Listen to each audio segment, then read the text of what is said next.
नमस्कार दोस्तों, आपने अक्सर सुना होगा ईडी सरकार का तोता है। ईडी सिर्फ ऑपोजिशन पर ही एक्शन लेती है।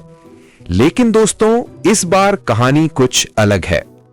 कल एक बड़ी इंटरनेशनल रिपोर्ट आई है, FATF की रिपोर्ट, और उसमें भारत की ईडी की जमकर तारीफ हुई है। सिर्फ तारीफ ही नहीं, ईडी को बताया गया है मॉडल एजेंसी जिसे दुनिया को फॉलो करना चाहिए। आज के वीडियो में हम जानेंगे आखिर ये FATF है क्या, ईडी को मॉडल एजेंसी क्यों कहा गया और इसका भारत के लिए इतना बड़ा मतलब क्यों है। तो चलिए शुरू करते हैं। सबसे पहले समझते हैं FATF आखिर है क्या।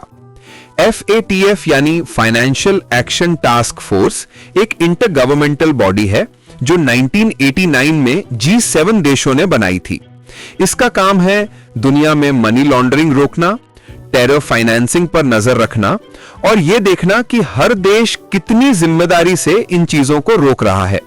आपने अक्सर सुना होगा पाकिस्तान को ग्रे लिस्ट या ब्लैक लिस्ट में डाल दिया गया, तो वो सब FATF ही तय करता है। भारत 2010 में FATF का मेंबर बना था और अब 2025 में FATF ने भारत की एसेट रिकवरी सिस्टम और ईडी यानी एनफोर्समेंट डायरेक्टरेट की ग्लोबल लेवल पर तारीफ की है। FATF की रिपोर्ट का नाम है asset recovery guidance and best practices. इस रिपोर्ट में भारत के सिस्टम को बताया गया है बेस्ट इन क्लास और कहा गया ED is a model agency for its effectiveness. मतलब कि भारत की ईडी जिस तरह से फ्रॉडस्टर्स के एसेट्स ट्रेस, फ्रीज और कॉन्फिस्केट करती है, वो दुनिया के लिए मिसाल है। अब बात करते हैं क्यों FATF ने भारत की तारीफ की। 1. मजबूत लीगल फ्रेमवर्क। भारत के पास दो बड़े कानून हैं। पहला PMLA 2002 prevention of money laundering act और दूसरा fugitive economic offenders act 2018।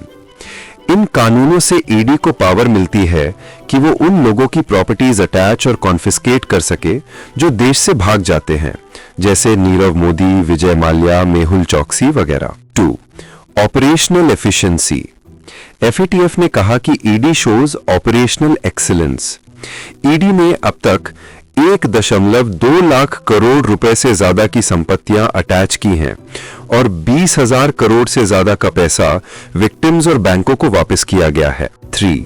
Global cooperation. Bharat ने कई देशों के साथ mutual legal assistance treaty sign किए हैं ताकि विदेशों में छुपाए गए एसेट्स को भी रिकवर किया जा सके। 4.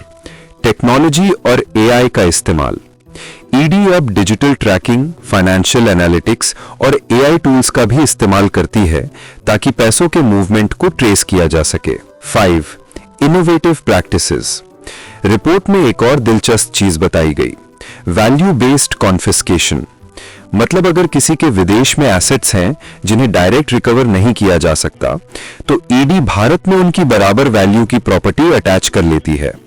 इसे FATF ने इनोवेटिव अप्रोच कहा है। अब सबसे बड़ा सवाल, इस तारीफ का भारत को क्या फायदा। 1. Global credibility. अब दुनिया के इन्वेस्टर्स को भरोसा मिलेगा कि भारत में सिस्टम मजबूत है। 2.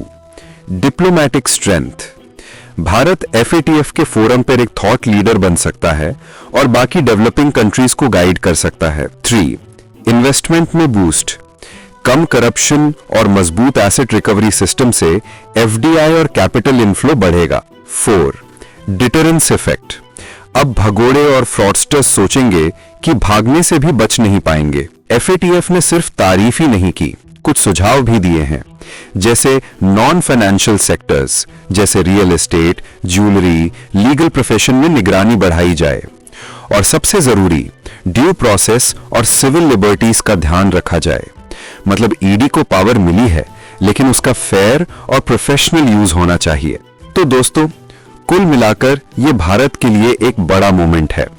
जहां पहले ईडी पर कई सवाल उठते थे, अब वही एजेंसी ग्लोबली मॉडल कही जा रही है। अगर आगे भी सिस्टम इसी फेयरनेस से चलता रहा, तो भारत वाकई दुनिया को दिखा देगा कि एक डेवलपिंग नेशन भी करप्शन और मनी लॉन्ड्रिंग के खिलाफ उदाहरण बन सकता है। अगर आपको यह वीडियो जानकारीपूर्ण लगी हो तो लाइक कीजिए, कमेंट करके बताइए कि आपको ईडी पे ये रिपोर्ट कैसी लगी और सब्सक्राइब करिए चैनल को ताकि ऐसे ही करंट अफेयर्स के डीप एनालिसिस आपको सबसे पहले मिले। धन्यवाद। जय हिंद।